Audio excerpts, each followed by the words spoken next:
Previous video में मैंने दो मैचिंग क्वेश्चन दिया था जिसका सही आंसर दिया है रितु मौर्य जी ने।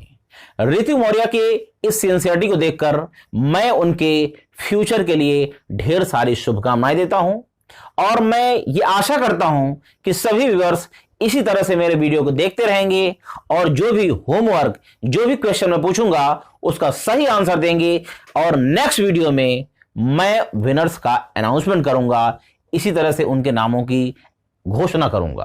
तो I am Umesh Kumar Upadhyay, now you are watching your own channel Masters Academy for economics. Today we are going to discuss about the most important objective questions on employment. So let's begin.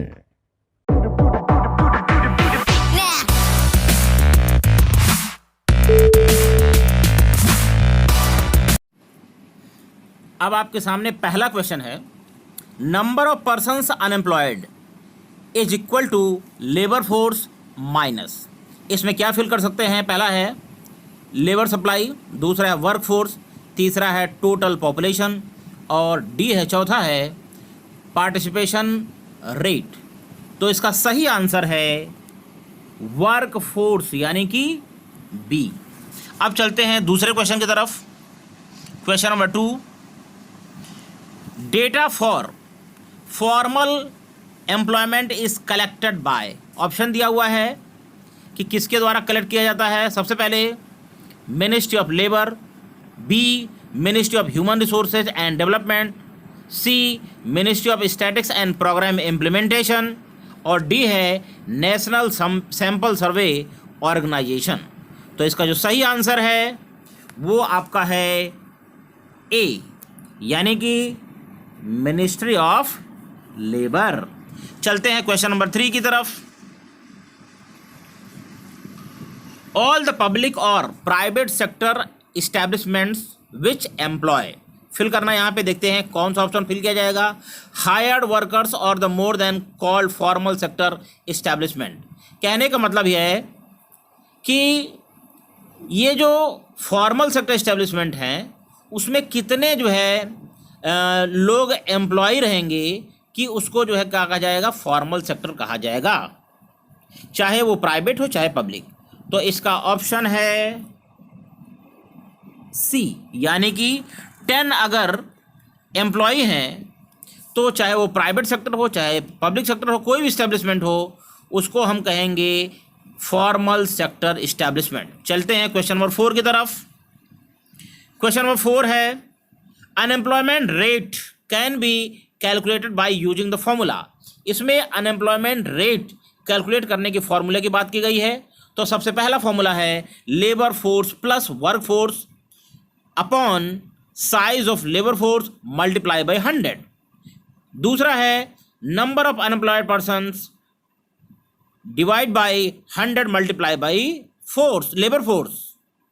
Next है C labour force minus work force divide by size of labour force multiply by 100। D है number of unemployed persons upon work force multiply by 100। ये formula बड़ा ही important है और आप उसको याद रखना चाहिए। इसका जो सही आंसर है वो है सी, यानी कि labour force minus work force divide by size of labour force multiply by 100। अब हम चलते हैं क्वेश्चन नंबर 5 की तरफ। क्वेश्चन नंबर 5 है, एमपी ऑफ लेबर। एमपी मतलब marginal product. Marginal product of the labour is 0 in which following types of the unemployed. किस unemployment में या किस अनएम्प्लॉयड में marginal product of the labour क्या होता है? 0 होता है। ऑप्शन है A seasonal unemployment, option B disguise unemployment, option C cyclical unemployment और ऑप्शन डी ओपन अनएम्प्लॉयमेंट। तो इसका जो सही आंसर है वो जानते रहिए, बहुत ही इंपॉर्टेंट है। ये है आंसर आपका डिस्गाइज अनएम्प्लॉयमेंट। डिस्गाइज अनएम्प्लॉयमेंट जो कि एग्रीकल्चर सेक्टर में पाया जाता है, इसमें लेबर का जो मार्जिनल प्रोडक्ट वो होता है 0। चलिए नेक्स्ट क्वेश्चन की तरफ चलते हैं। नेक्स्ट क्वेश्चन है question number 6, the process of moving from self employment and regular salaried unemployment to casual wage work is called of workforce, क्या फिल किया जाएगा? ये बड़ा ही इंपॉर्टेंट क्वेश्चन है। इसका आंसर है कैजुअलाइजेशन। क्या आंसर है? कैजुअलाइजेशन। नेक्स्ट क्वेश्चन तरफ चलते हैं। Question number 7, those who work in blank है सेक्टर एंजॉय, फिर ब्लैंक है बेनिफिट्स। जानते रहिए इसका answer. Those who work in formal sector, कौन सा सेक्टर? फॉर्मल, पहले में भरा जाएगा फॉर्मल। दूसरा एंजॉय, कौन से एंजॉय करते हैं? Social security.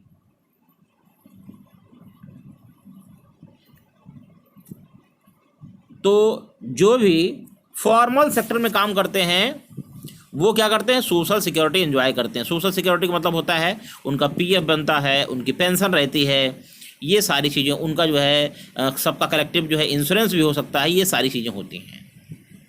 क्वेश्चन नंबर 8 की तरफ चलते हैं।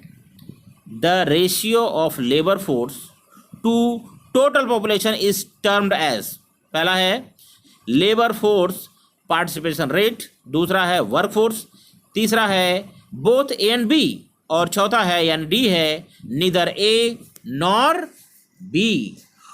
तो इसका जो आंसर होगा वो है ए, यानी लेबर फोर्स पार्टिसिपेशन रेट। चलते हैं नेक्स्ट क्वेश्चन की तरफ। Question number 9, out of these which of the following is an example of the worker. जितने भी ऑप्शन दिए गए हैं उसमें किसको वर्कर कहेंगे? बेगर्स को, गैम्बलर को, कॉबलर को, स्मगलर को।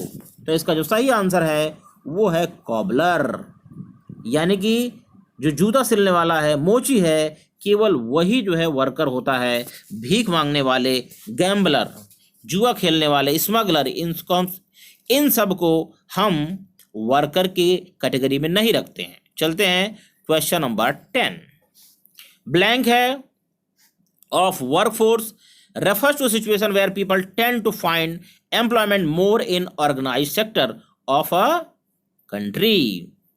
कहने का मतलब यह कह सकते हैं ऑफ अ इकोनॉमी। क्या ऑप्शन हो सकता है?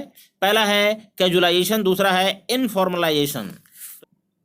तो इसका जो सही आंसर है वो है आपका इनफॉर्मलाइजेशन।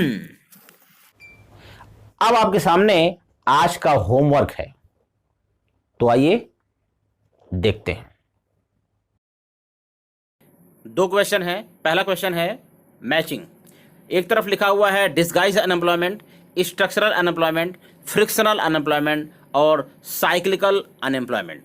दूसरा क्वेश्चन है प्राइमरी सेक्टर लिखा हुआ है, रेगुलर सैलरीड एम्प्लॉयड लिखा हुआ है, कैजुअल वर्कर्स लिखा हुआ है, सेल्फ एम्प्लॉयड। दोनों क्वेश्चन के राइट साइड में ABCD के रूप में उसका एक्सप्लेनेशन लिखा हुआ है। तो आज के क्वेश्चन का सही जवाब आप कमेंट बॉक्स में लिखिए, तो शुरू हो जाइए। इसके विनर्स का अनाउंसमेंट मैं नेक्स्ट वीडियो में करूंगा। तो आज के लिए इतना ही। बाय बाय, जय हिंद।